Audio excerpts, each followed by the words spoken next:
Young India news కి స్వాగతం. నా పేరు చందన. బులెటిన్లోని ముఖ్యాంశాలు. Hyderabad reserve bank of India నుండి డబ్బులతో బయలుదేరిన పోలీసు వాహనానికి ప్రమాదం, కానిస్టేబుల్ మృతి.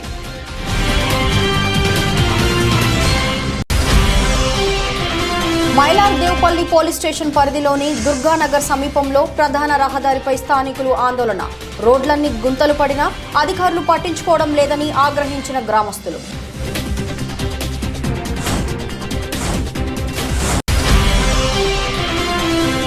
అగ్రవర్ణాలకు 10% రిజర్వేషన్లు కల్పించడం పట్ల హర్షం వ్యక్తం చేసిన నాయకులు.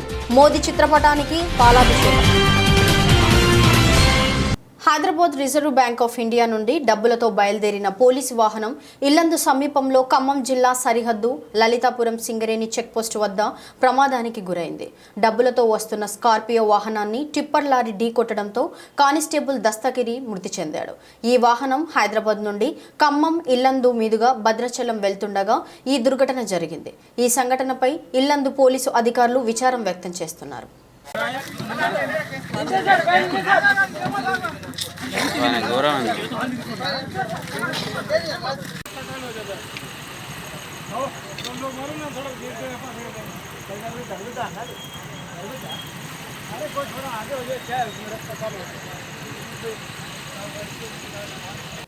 Rajendra Nagar circle Mylar Devupalli police station పరిధిలోని దుర్గానగర్ సమీపంలో ప్రధాన రహదారిపై స్థానికులు ఆందోళనకు దిగడంతో పరిస్థితి ఉద్రిక్తంగా మారింది. ప్రధాన రహదారిపై గుంతలు పడి ప్రమాదాలు జరుగుతున్నా అధికారులు ఏమాత్రం పట్టించుకోవడం లేదు అని ఆగ్రహం వ్యక్తం చేస్తూ స్థానికులు రోడ్డుపై బైఠాయించారు. విషయం తెలుసుకొని తమ సిబ్బందితో సంఘటన స్థలానికి చేరుకున్న రాజేంద్ర నగర్ మైలార్ దేవుపల్లి సీఏలతో స్థానికులు వాగ్విదానికి దిగారు.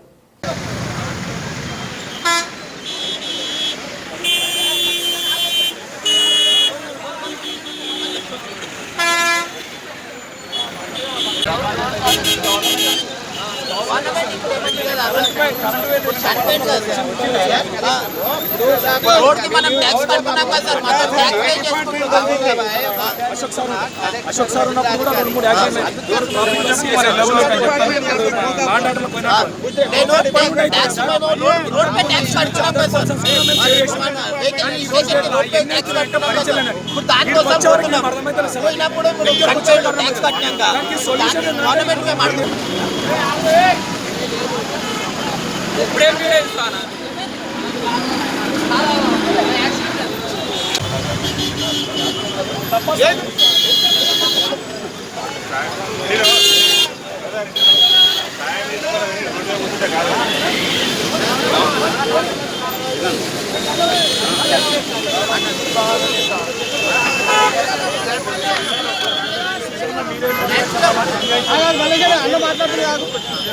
మాట్లాడుతున్నారు.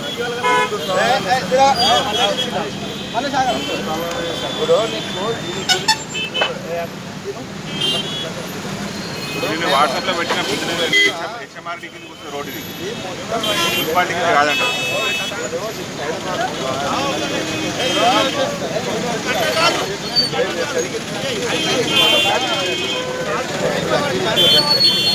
ఖమ్మం జిల్లా సత్తుపల్లి మండల పరిషత్ కార్యాలయంలో గ్రామ పంచాయతీ ఎన్నికల్లో ఏ విధంగా నడుచుకోవాలో రాజకీయ నాయకులకు అవగాహన సదస్సు నిర్వహించారు. ఈ సందర్భంగా ఏసీపీ ఆంజనేయులు, మాస్టర్ ట్రైనీ నక్క రాజేశ్వరరావు మాట్లాడారు. గ్రామ పంచాయతీ ఎన్నికలకు సంబంధించి ముఖ్య నాయకులకు సూచనలు చేశారు. ఈ కార్యక్రమంలో ఎంపీడీఓ సుభాషిణి నాయకులు పాల్గొన్నారు.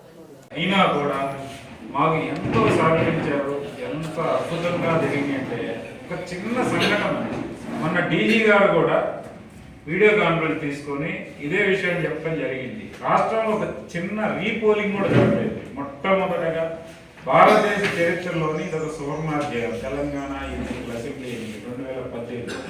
కాబట్టి పంచాయతీ ఎన్నికలు అంటే తెలుసు, ఊర్లో గ్రూపులు ఉంటాయి, పార్టీ ఉంటుంది, ఒకే పార్టీలో 2 గ్రూపులు ఉంటాయి, రకరకాలుగా ఉంటాయి. ఇవి పార్టీ రహితమైన గుర్తులతో జరిగే ఎన్నికలు కాబట్టి ప్రతి ఒక్కరు కూడా సంయమనం పాటించి, గెలిచిన వ్యక్తి ఏమో ఫస్ట్ విజయోత్సవాలు చేస్తాడు, తర్వాత ఇంట్లో పోయి ఏడుతాడు.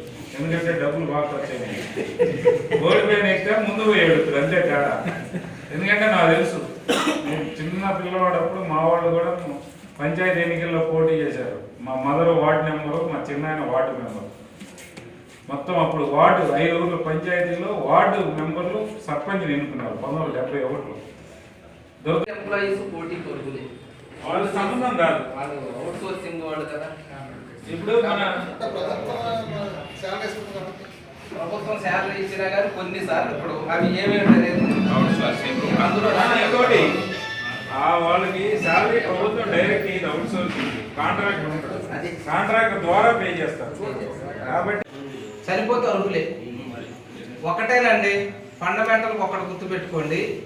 నామినేషన్ వేసే రోజు 3 పిల్లలుండి నామినేషన్ స్క్రూటినీ చేసే టైంకి ఒకళ్ళు సరిపోతే అర్హులే. స్క్రూటినీ టయానికి 2 పిల్లలు ఉండాలి. సరిపోయింది లెక్క కాదు, ఇక లెక్కలోదే లేదు. స్క్రూటినీ టయానికి 3 పిల్లలు ఉండకూడదు, వాళ్ళు అనర్హులుగా ప్రకటించడం అనేది జరిగింది. అగ్రవర్ణాలకు 10% రిజర్వేషన్లు కల్పించడం పట్ల హర్షం వ్యక్తం చేస్తూ ప్రధానమంత్రి నరేంద్ర మోడీ చిత్రపటానికి పాలాభిషేకం చేశారు హైదరాబాద్ రెడ్డి సంక్షేమ సంఘం ప్రతినిధులు. బుధవారం నాడు పలు ప్రాంతాల్లో వైశ్య సంఘాలు కూడా ప్రధానిని అభినందిస్తూ కార్యక్రమాలు జరిపారు.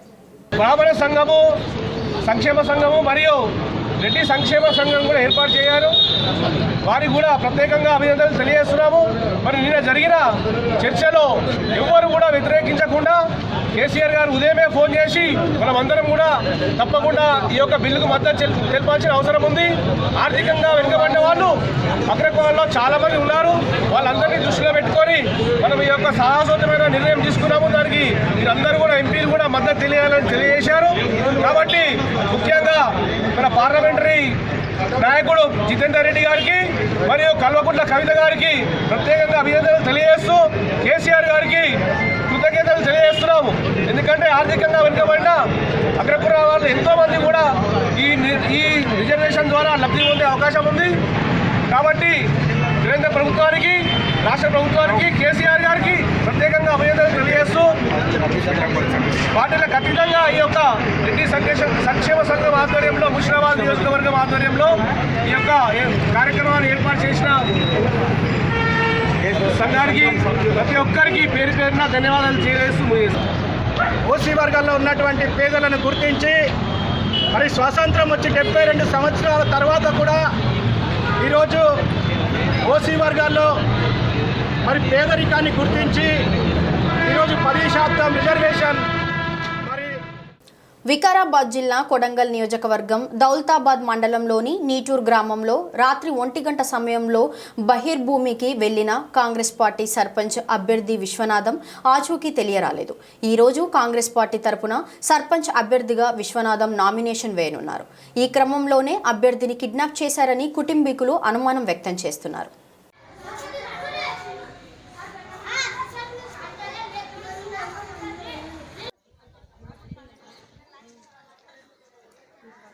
గంటలకు వచ్చింది సార్. 11 గంటలకు వచ్చి తిన్నాడు, తిని పనుకున్నాడు. పనుకున్న తర్వాత 1 గంటకు లేచింది. 1 గంటకు అయిన తర్వాత బయటకు పోయింది. బయటకు పోయినాక నేను అన్నాను అప్పుడే, ఇప్పుడు ఇంత జల్దీ మళ్ళీ ఆడిపోతున్నావు, ఇప్పుడే టైంకి ఇప్పుడే వచ్చినావు అంటానన్నా.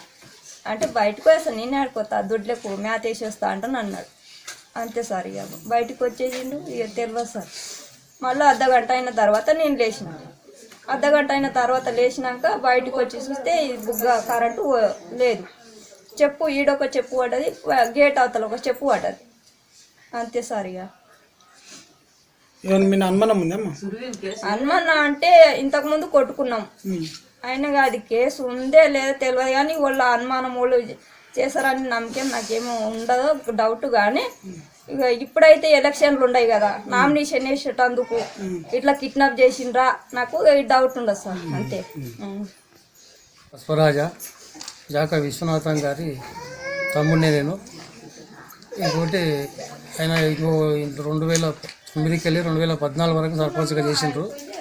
తర్వాత 2014కి వెళ్ళి అంతవరకు లేడీస్ బీసీ ఎస్సీ లేడీస్ వచ్చింది. ఆయనకి వాళ్ళు గెలిపించుకొని ఆయన కంటిన్యూగా సర్పంచ్గా కొనసాగిండు. తర్వాత ఇప్పుడు బీసీ రిజర్వ్డ్ వచ్చింది కాబట్టి, జనరల్ బీసీ రిజర్వ్డ్ వచ్చినందుకు ఇక అందరూ ఎంత వాళ్ళు ఎవరు చెప్పినా చుట్టాలు చెప్పినా వినకుండా కార్యకర్తల మాట ఏంటి నేను చేస్తా అంటే పోటీ చేస్తా అని చెప్పి నిన్నటి వరకు అన్ని తయారు చేసుకున్నారు, నామినేషన్ పత్రాలకి అన్నీ. మళ్ళీ రాత్రి ఈ విధంగా 11:30 వరకు కూడా మాట్లాడుకున్నారు. అందరూ ఎక్కడో అక్కడ వచ్చిండ్రు ఇంటికి. వచ్చినాక ఆమె భోజనం పెట్టింది, తిన్నారు, పనుకున్న తర్వాత లేచి బయటికి వెళ్తే ఎక్కడ పోతున్నావు అంటే నేను ఇట్లా బయటికి పోయేస్తా అంటున్నాడు. అంతే, బాత్ చేస్తున్నాడా, బాత్రూమ్ పోతున్నాడా, మూత్రం పోతున్నాడా ఏం తెలియదు. అనంత మాత్రాన ఇక అప్పుడు 1:20 నిమిషాలు 30 నిమిషాలు అవుతుంది. ఆ టైంలో నాకు ఫోన్ చేశారు, ఇట్లా మీ అన్న లేడప్ప, చెప్పులు బయట పడలేదు, రోడ్డు మీద ఒకటి పడ్డది, బయట ఒకటి పడ్డది, మరి బల్బు తీసిన ఇంటి ముందర అని నాకు ఫోన్ చేసింది. 1:46. జనగామ జిల్లా లింగాల గణపురం మండలం కొత్తపల్లి గ్రామం నుండి టీఆర్ఎస్ పార్టీ సర్పంచ్ అభ్యర్థి కందుల భాగ్యలక్ష్మి నామినేషన్ దాఖలు చేశారు. ఈ కార్యక్రమంలో స్టేషన్ గన్పూర్ నియోజకవర్గ శాసనసభ్యులు తాటికొండ రాజయ్య హాజరయ్యారు. గ్రామ ప్రజలు, నాయకులు, కార్యకర్తలు పాల్గొన్నారు.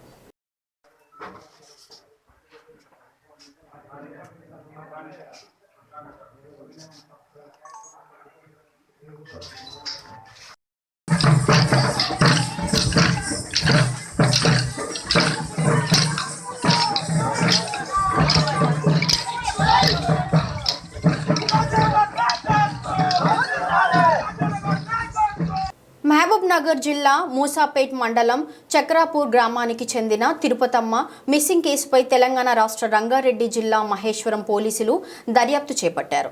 మృతురాలి సెల్ ఫోన్ ఆధారంగా నిందితుడిని కనిపెట్టిన పోలీసులు హిందూపురంలో నిందితుడిని అదుపులోకి తీసుకొని కేసు దర్యాప్తు చేస్తున్నారు. 6 నెలల క్రితం ట్రైన్లో బెంగళూరుకు వెళ్తూ కనిపించకపోవడంతో మిస్సింగ్ కేసును నమోదు చేశారు. మృతురాలి కాల్ డేటా ఆధారంగా నిందితుడు నరసింహులు అదుపులోకి తీసుకున్నారు. దీంతో తిరుపతమ్మను తానే హత్య చేశానని చెప్పినట్లు పోలీసులు తెలిపారు. దీంతో నిందితుడు చెప్పిన సమాచారంతో మృతదేహాన్ని వెలికి తీసే క్రమంలో లభించకపోవడంతో కేసు దర్యాప్తు చేస్తున్నట్లు పోలీసులు తెలిపారు.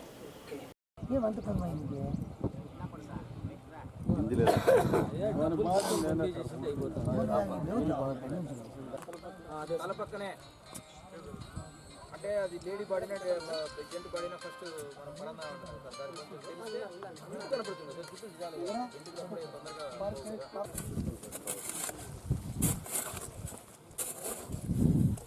చాలు అది రావద్దు అంటే చాలు గుంతమట్టం తీపించి ఫస్ట్ గుంతమట్టం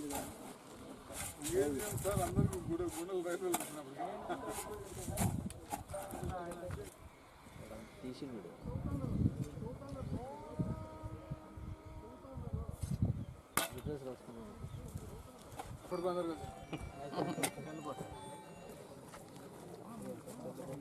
అట్లా నీట్గా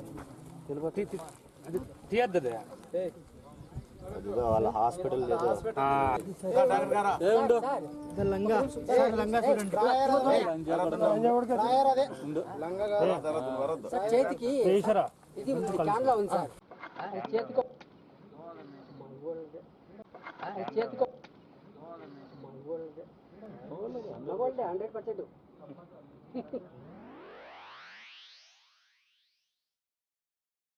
నరేంద్ర మోదీ ప్రధాని అయ్యాక ఎన్నో సాహసోపేతమైన నిర్ణయాలు తీసుకున్నారని ఏపీ రాష్ట్ర బీజేపీ అధ్యక్షుడు కన్నా లక్ష్మీనారాయణ అన్నారు. అగ్రవర్ణాల్లోని ఈబీసీలకు 10% రిజర్వేషన్ కల్పిస్తూ మోదీ చేసిన ప్రకటనపై స్పందించారు. గుంటూరులో మీడియాతో మాట్లాడుతూ 10% రిజర్వేషన్లతో అగ్రవర్ణాల్లోని పేదలకు భరోసా అని అన్నారు. 70 ఏళ్లలో ఏ ప్రధానమంత్రి తీసుకోని నిర్ణయం మోదీ తీసుకున్నారని చెప్పారు. పోలవరం నిర్మాణంలో నాణ్యతను గాలి కొదిలి ప్రచారం కోసం చంద్రబాబు పాకులాడుతున్నారని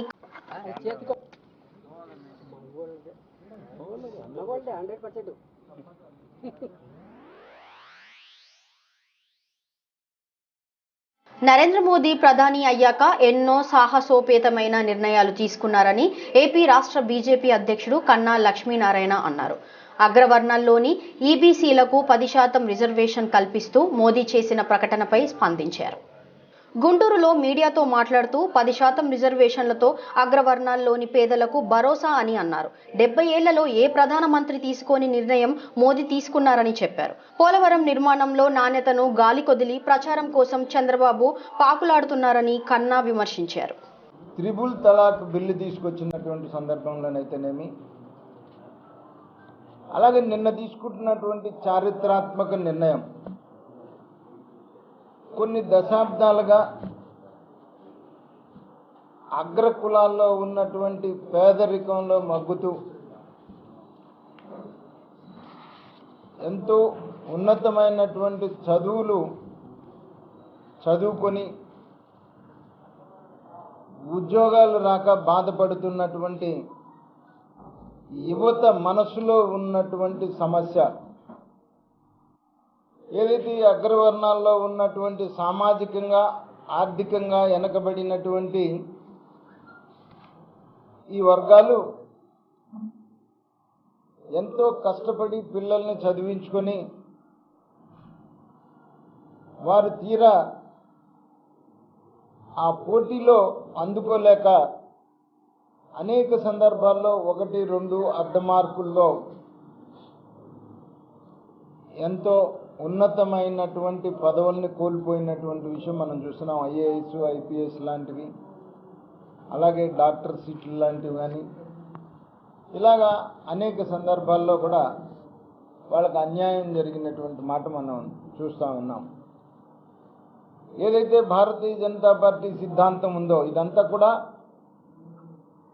భారతీయ జనతా పార్టీ సిద్ధాంతం మేరకు ఏకాత్మ మానవతా సిద్ధాంతం, అంత్యోదయ స్ఫూర్తి, సమాజంలో ఉన్నటువంటి అతి పేదవాడిని గుర్తించి ప్రభుత్వ ఫలాలు అతనికి చేర్చి అతను సామాజికంగా ఆర్థికంగా అభివృద్ధి చెందాలి, అతని జీవన ప్రమాణం పెరగాలి, అతనికి జీవిత భద్రత అన్ని రకాలుగా కల్పించాలనేటువంటిది భారతీయ జనతా పార్టీ సిద్ధాంతం.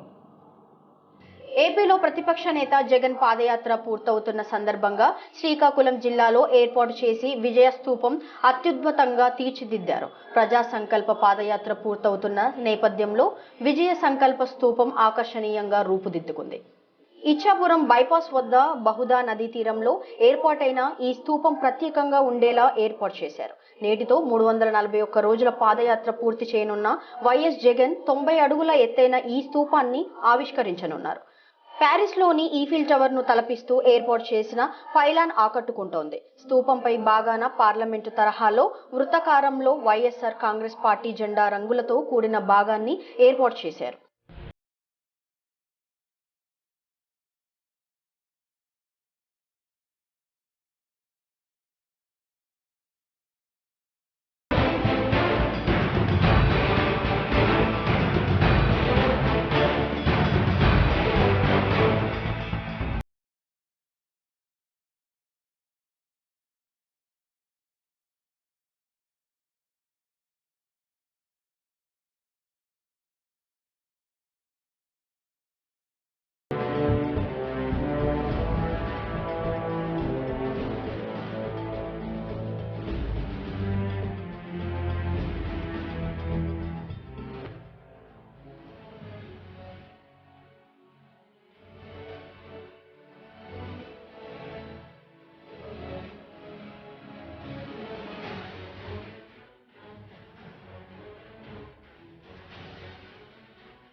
ఎన్టీఆర్లో చాలా మందికి కనిపించని ఎన్నో కోణాలు ఈ సినిమాలో ఉన్నాయన్నారు. పాత్రికేయులందరికీ నమస్కారం. అలాగే అభిమానులందరికీ, కళాభిమానులకు, కళా పోషకులకు, కళాప్రియులకు, అలాగే ఇవాళ థియేటర్ యాజమాన్యం అభిషేక్ రెడ్డి గారికి, ఎందుకంటే అభిషేక్ రెడ్డి గారికి గురువారెడ్డి గారు వాళ్ళ తాతగారికి మా నాన్నగారికి ఎంతో దగ్గర సాన్నిధ్యం ఉండేది. ఇవాళ ఆయన పేరు మీద ఇప్పుడు ఇది థియేటర్ మన సినిమా ఎన్టీఆర్ కథానాయకుడు విడుదల కావడం రేపు జనవరి 9 చాలా సంతోషంగా ఉంది. ఇప్పుడు నాన్నగారు ఆయన స్వస్థాలతో ఈ యొక్క థియేటర్ని ఆయన ప్రారంభించడం, ఇవాళ ఏదైతే నేను ఆయన పేరుతోనే ఎన్టీఆర్ కథానాయకుడు అని సినిమా తీయడం చేయడం, ఈ థియేటర్లో రిలీజ్ కావడం అనేది ఎంతో యాదృచ్ఛికం, ఎంతో కాకతాళీయం. ఇలాంటివి ఎన్నో అద్భుతాలు, అంటే నేను అనుకోనిది ఈ సినిమాకి ఎన్నో అనుకోనివి అద్భుతాలు ఎన్నో జరిగినాయి. అందులో మొదటిది ఏంటంటే దీని సినిమా నాన్నగారు ఎన్నో సినిమాలు చేస్తున్నారు, ఎన్నో పాత్రలు చేస్తున్నారు. అటు పౌరాణికాలు కానివ్వండి, సాంఘికం కానివ్వండి, చారిత్రాత్మకం కానివ్వండి, జానపదాలు కానివ్వండి, అవన్నీ కూడా చేయాలనే ఒక కోరిక ఉండేది.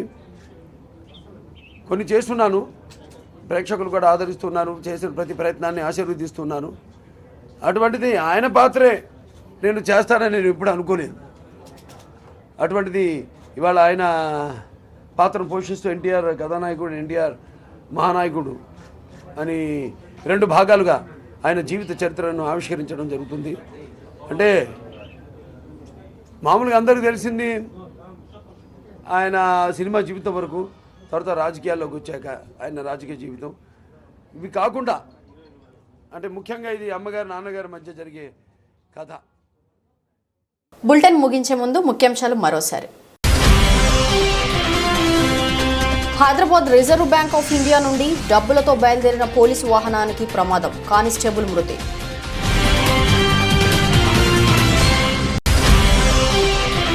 మైలార్ దేవుపల్లి పోలీస్ స్టేషన్ పరిధిలోని దుర్గానగర్ సమీపంలో ప్రధాన రహదారిపై స్థానికులు ఆందోళన, రోడ్లన్నీ గుంతలు పడినా అధికారులు పట్టించుకోవడం లేదని ఆగ్రహించిన గ్రామస్తులు.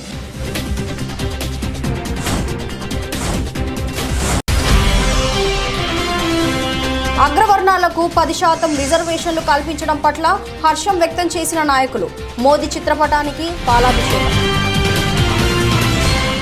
ఇవి ఈరోజు వార్తా విశేషాలు. చూస్తూనే ఉండండి యంగ్ ఇండియా న్యూస్.